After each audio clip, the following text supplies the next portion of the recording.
자, 제목 한번 같이 읽습니다. 시작. 무엇이 하찮은 것일까? 무엇이 하찮은 것일까? 라는 제목으로 여러분과 은혜를 나눕니다. 누가복음으로 갑니다. 누가복음 4장 18절에서 19절 말씀입니다. 자, 우리 한 목소리를 읽어볼까요? 시작. 주의 성령이 내게 임하셨으니 이는 가난한 자에게 복음을 전하게 하시려고 내게 기름을 부으시고 나를 보내사 포로된 자에게 자유를, 눈먼 자에게 다시 보게 함을 전파하며 눌린 자를 자유롭게 하고 주의 은혜를 전파하게 하려 하심이라. 아멘. 예. 하찮다란 말이 있습니다. 그죠? 아시죠? 하찮다. 사전에 보니까 이렇게 설명을 하네. 하찮다. 무슨 뜻이냐? 그다지 훌륭하지 않다. 예. 그다지 훌륭하지 않은 것. 이걸 하찮다라고 표현해요. 또 어떤 뜻이 있느냐? 대수롭지 않다. 무시해도 돼. 대수롭지 않다는 거예요. 하찮다. 이렇게 표현합니다. 우리 평소에 이런 말 쓰잖아요.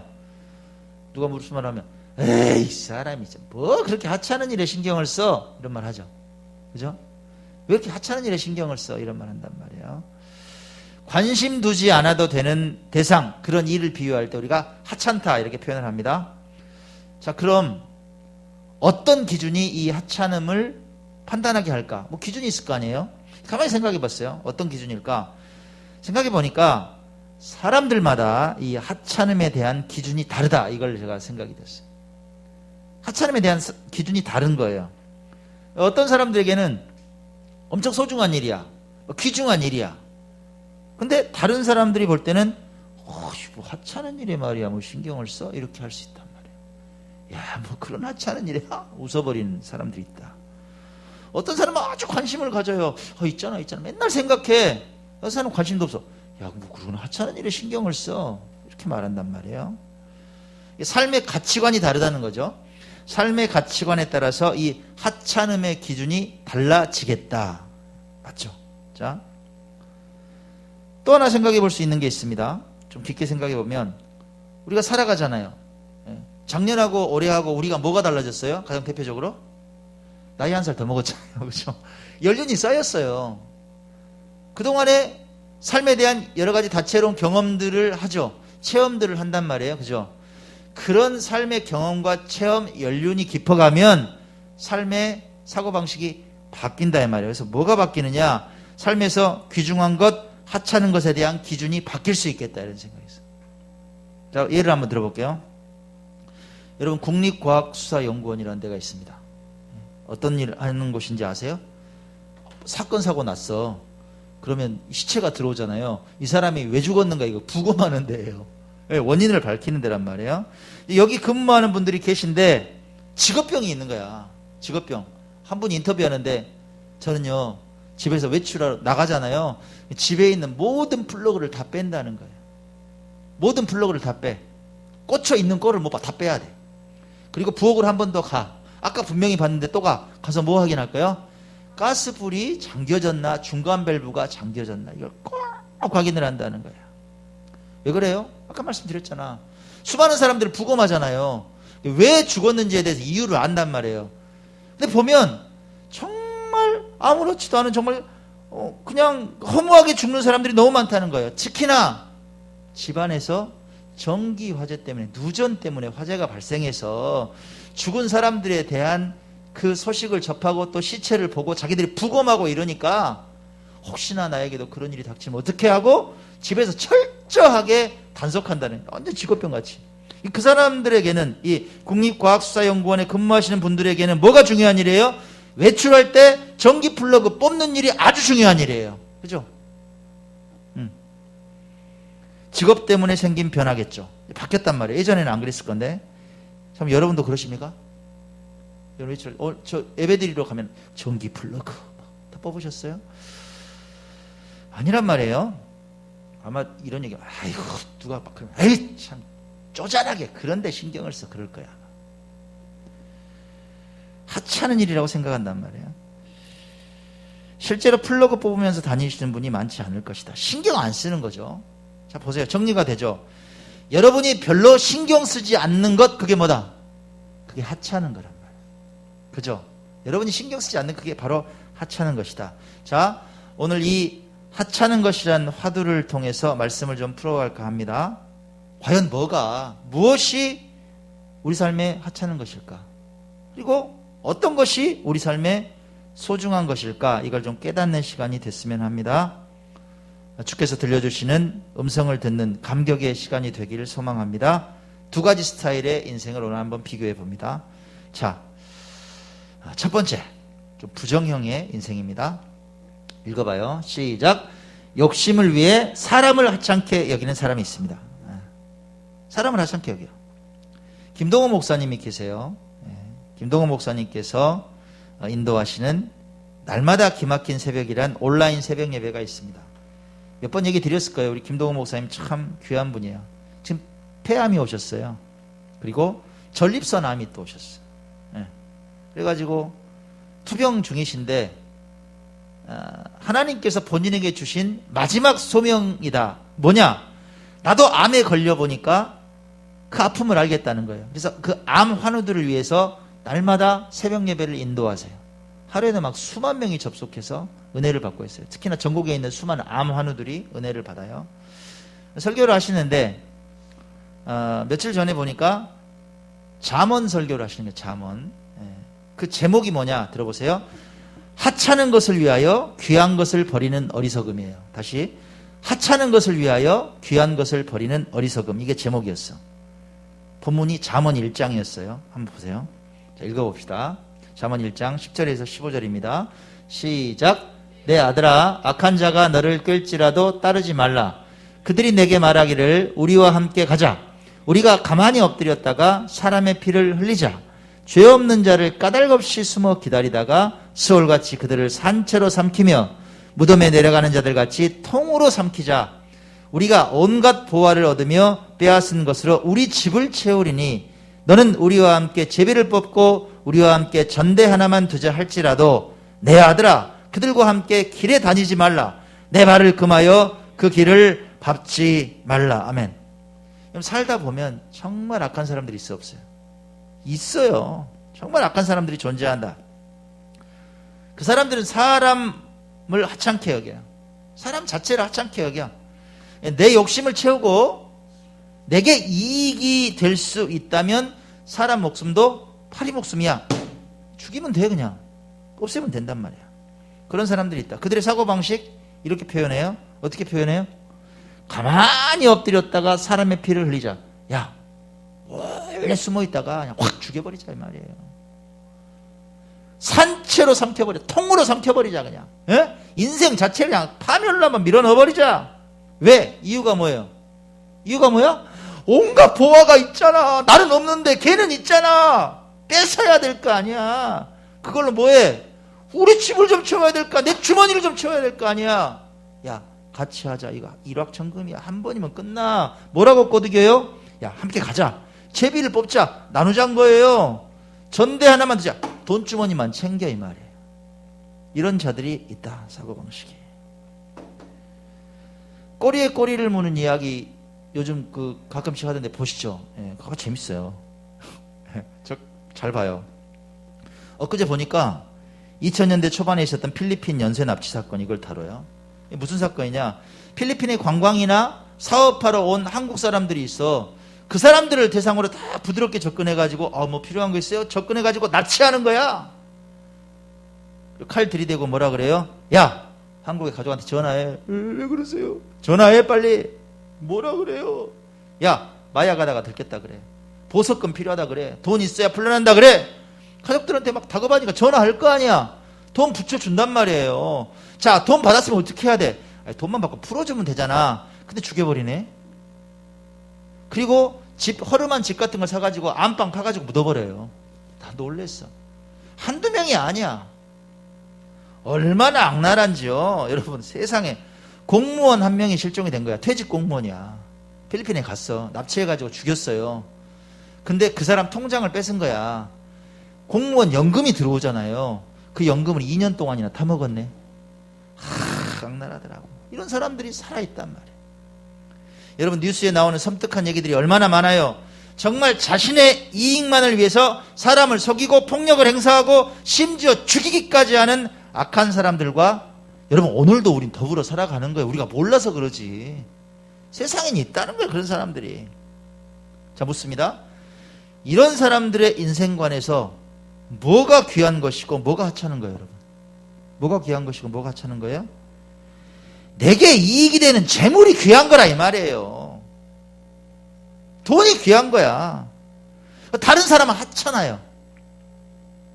내가 이용하면 되는 하찮은 것, 그게 바로 다른 사람의 인생이다 이 말이에요. 쉽게 말하면 사람을 하찮게 여긴다. 그죠?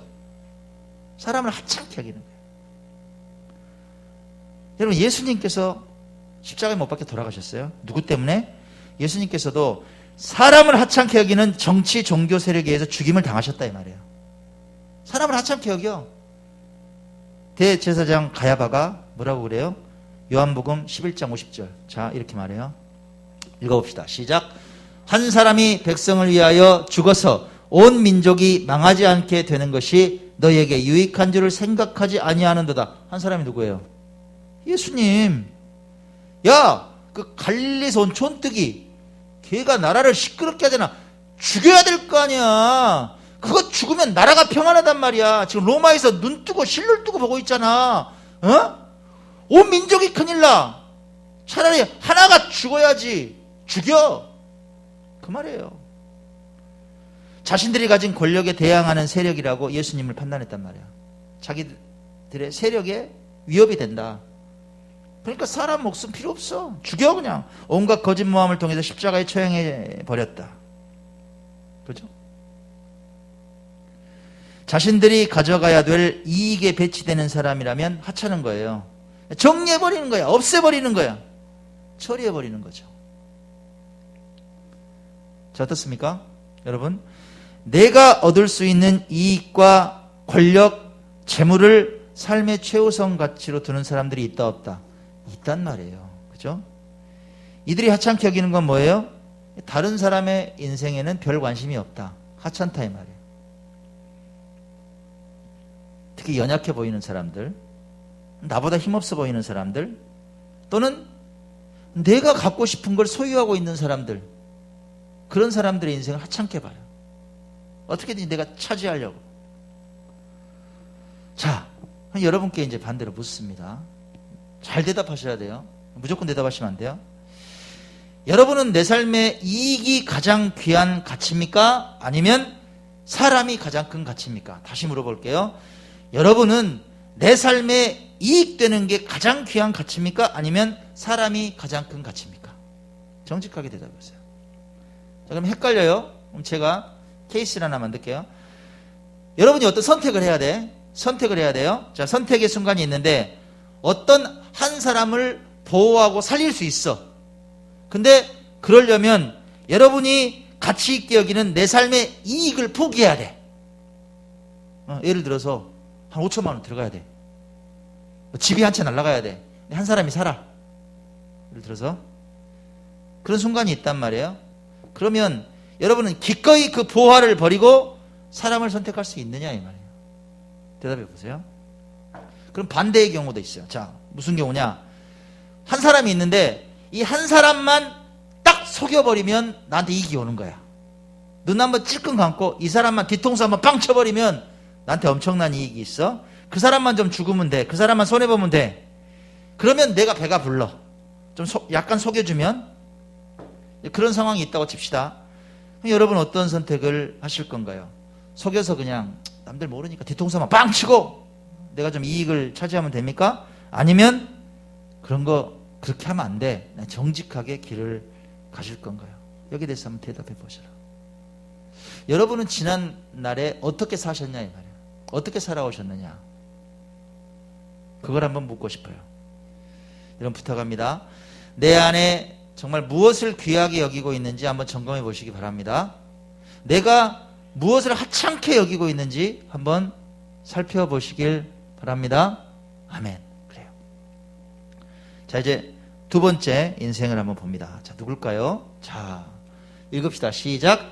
하찮게 보이는 작은 자를 귀하게 여기는 사람이 있습니다.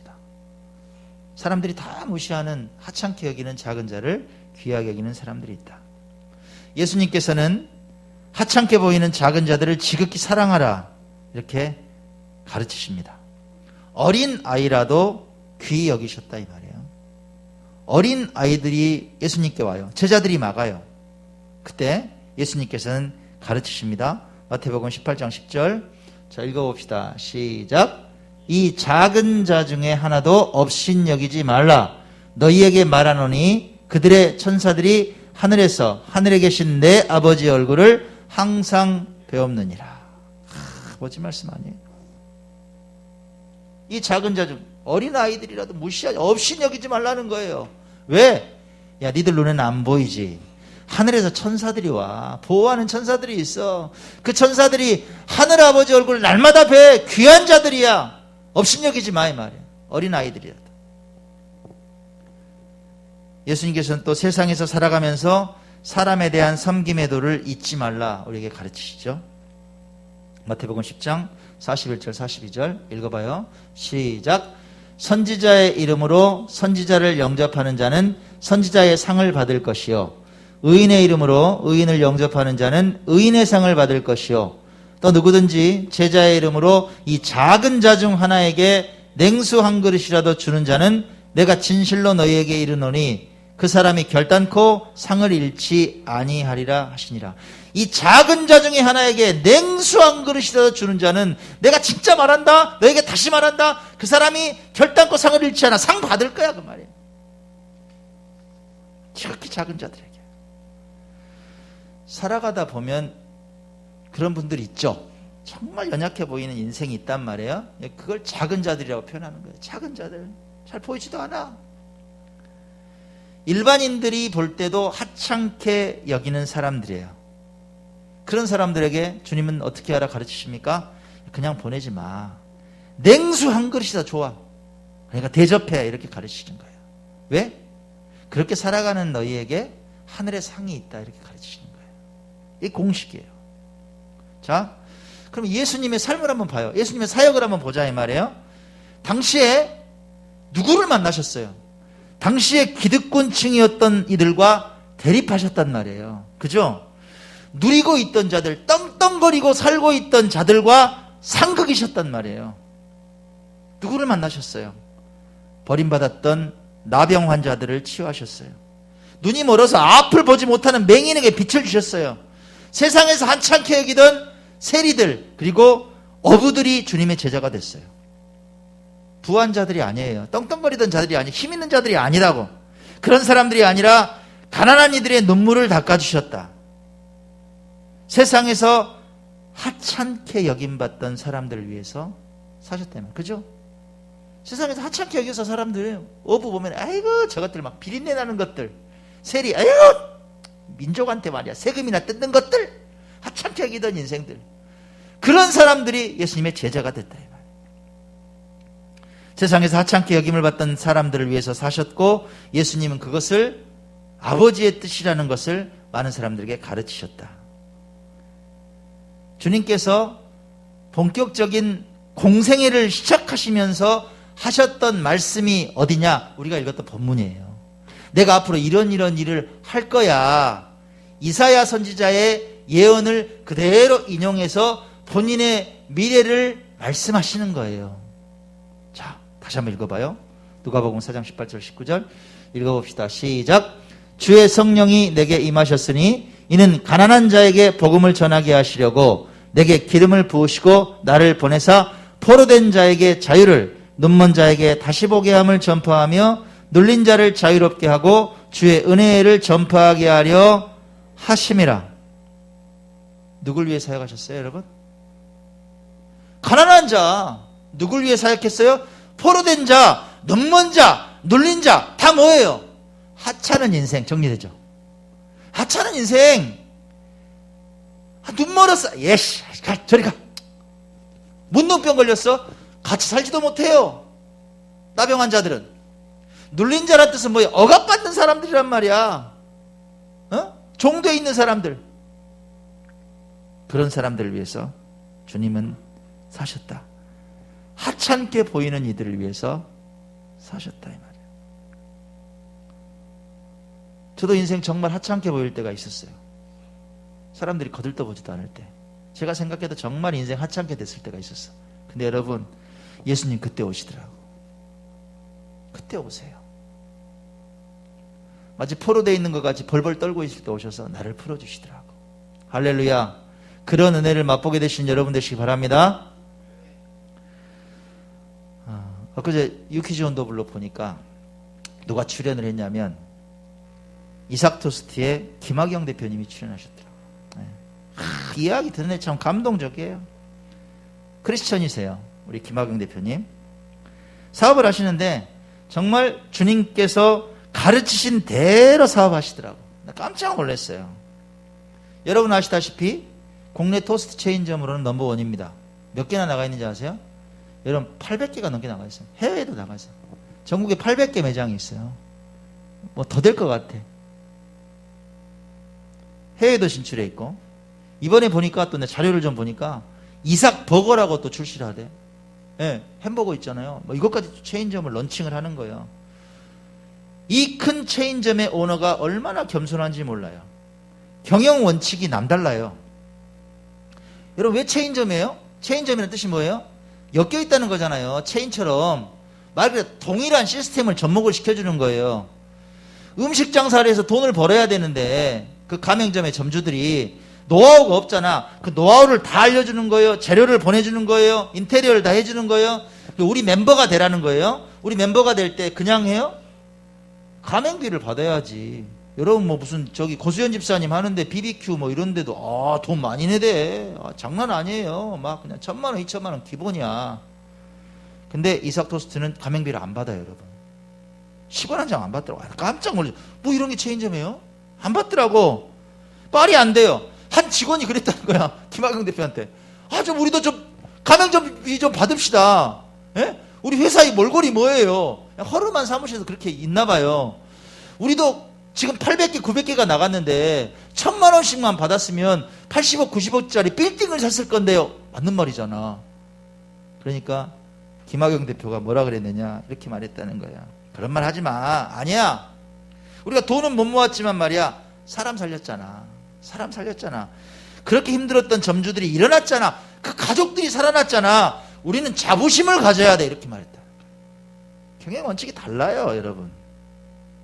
그 몇 년 전에 그 오너가 갑질해가지고 막 문제가 된, 지금은 그 망한 거 넘어간 것 같아. 뭐 피자 체인 생각나세요?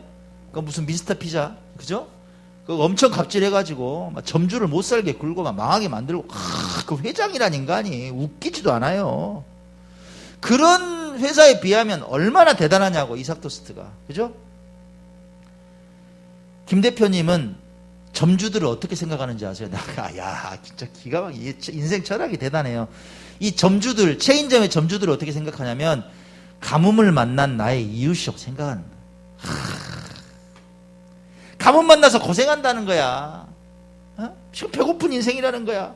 도와야 된다는 거예요. 이 사람들을 돕기 위해서 본사가 존재한다는 거예요. 내 이익을 위해서 가맹점이 존재한다. 보통 이게 일반적인 회사의 사고방식이잖아.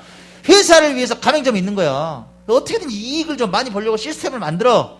근데 그렇지 않고 이 가맹점 점주들을 위해서 본사가 존재한다. 거꾸로 된 생각이에요. 본사 이익보다 가맹점 이익을 먼저 생각해. 그러면서 사업을 한다는 거예요. 세상에. 첫 체인점의 시작도 정말 의미 있더라고요. 싫어해요. 어느 날 김 대표님이 사정이 딱한 부부를 만났다는 거야. 너무너무 안타깝대. 뭐 그런 사람들 있잖아요. 예? 우리가 오늘 화두로 삼은 하찮은 인생이야. 답이 안 나와. 지지도 힘들게 살아. 너무 안타까운 거야. 참 착해, 사람들이 보니까. 저 착한 사람들이 왜 저렇게 살까? 가서 조언을 했다는 거예요. 이보세요, 이리 와보세요. 나도 예전에 토스트 장사 해가지고 이렇게 돈도 벌고 이렇게 일어났거든요. 혼자 가게를 하실 때요. 혼자 가게를 하실 때 이렇게 혼자 장사를 해도 이렇게 장사가 잘 되고 대박이 났다. 한번 이 토스트 가게를 해보면 어떠냐 이렇게 제안을 했다는 거야. 돌아온 대답이 뭐예요? 돈이 한 푼도 없어요. 가진 게 하나도 없어. 여러분 10원 하자 땡전 한 푼 없는 인생이야. 그럼 어쩔 수 있어요. 답이 없지. 놀라운 게요. 너무 돕고 싶더래. 사비 8,000만 원을 들여서 가게를 차려드렸다는 거야. 말이 돼요? 싫어해요. 이게 체인점의 시작이야. 비공식 체인점에. 깜짝 놀랐어. 이후에 체인을 내겠다는 사람들이 막 찾아왔다는 거예요. 토스트 가게 쉽지만 않다, 힘들다, 막 만류도 하고 그랬는데 막 한 번만 살려달라고, 나도 힘들다고. 그 딱한 사연을 거절할 수가 없어서 한번 해보시라 하고 방법도 알려주고, 막 가맹비 이런 거 없고 재료 같은 것도 막 도와주고 이러면서 가게가 늘어나기 시작했다. 이게 이삭 토스트의 시작이에요. 여러분, 이젠 굴지의 토스트 체인점이 된 축복의 산실 아닙니까? 이 이삭 토스트의 성공 비결이 보이세요? 어떻게 성공했어요? 힘겨운 인생의 숙제에 빠진 작은 자들, 세상에서 하찮게 보이는 가난한 사람들, 가뭄을 만난 나의 이웃이라고 여겼단 말이에요. 그들을 섬겼어. 가뭄을 만난 나의 이웃이다. 그들을 섬겼어. 그 소명의식을 갖고 살아갈 때 하나님께서 축복하시고 길을 여신 거 아니에요? 그렇죠. 사랑하는 여러분이 이 김학영 대표와 같은 멋진 크리스천 되셨으면 좋겠습니다. 그렇게 살아가십시오. 여러분 주위에 가뭄 만난 이웃을 섬겨서, 가뭄 만난 교회를 섬겨서, 가뭄 만난 내 가족을 섬겨서 하나님 주시는 복의 복을 받는 인생 되시길 주의 이름으로 축원합니다. 아멘. 결론을 맺습니다, 여러분. 결론을 맺어요. 이삭 토스트 매장에 가면 성구가 걸려 있어요. 이렇게 걸려 있어. The origin of 이삭. 이삭의 뿌리, 기원, 이삭의 정신, 이런 말이에요. 근데 이제 잘못하면 안 믿는 사람들이 있으니 거부감 들 수 있잖아. 그러니까 영문으로 이렇게 해놓은 거야.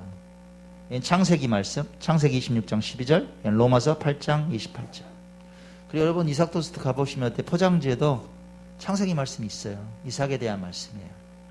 어떤 말씀이냐? 창세기 26장 12절 말씀이에요. 이삭이 그 땅에서 농사하여 그의 100배나 얻었고 여호와께서 복을 주심으로 거부가 되었더라. 할렐루야. 그 말씀이 있어. 복의 근원이 어디예요? 하나님께서 허락하시면 열려요. 흉년에도 100배의 결실이 온단 말이에요.